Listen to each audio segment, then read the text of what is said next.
we've been witnessing over the last 2-3 months. On October 27th, there was a data cooling issue at the CME, and they shut down the whole markets because there was a failure to delivery or potential failure to deliver.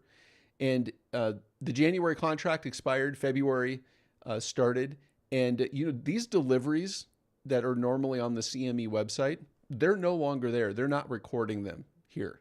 They're not showing them on the actual CME site like they're supposed to, which is another thing that's just absolutely amazing. The dynamic circuit breakers that were supposed to go off, and there's a 10% trailing 60-minute that they look back on, and there was a time it was 18%. The circuit breakers were shut off. There was news out of the Shanghai precious metals exchange that we had last week that they suspended 6 accounts that were all allegedly were related.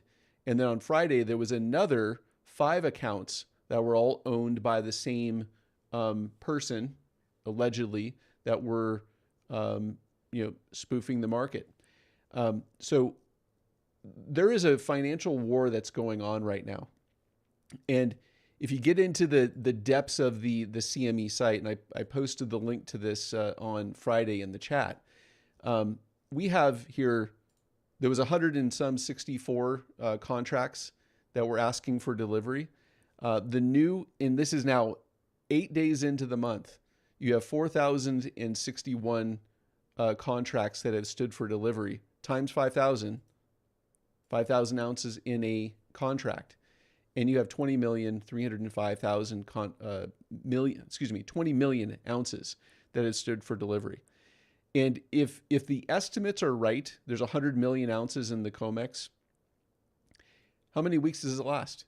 Is there now 800?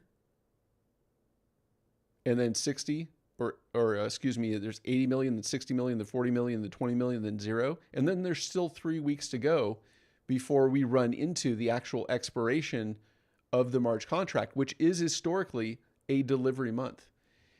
It's just absolutely amazing. The reason that we're talking about this is this week we have broken through silver's short setup from last week's highs to lows, and we're watching for a pullback here from our Friday's lows to highs.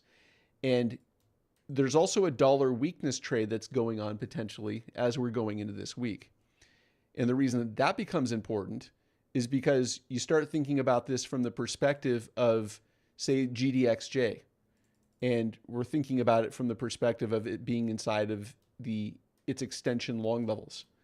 I mean, we have a massive front run from our spring highs to highs extensions. That's what we're potentially trying to identify here, where the liftoff point inside of that support level. There's GDXJ, the junior gold miners. Then there's SIL, which is the global silver miners ETF. Same extensions from the spring 2025 highs to highs. And then you have SILJ, which is the junior silver market ETF.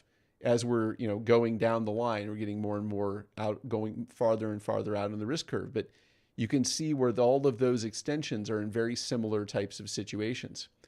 So that is what I think is really exciting. This stream continues at eMiniAddict.com.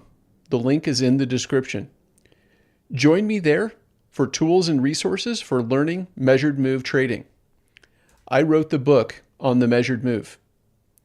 Check out the hundreds of others that have learned trading plan development, pattern recognition, money management, and trading discipline with me to become the best, most confident trader that you can be.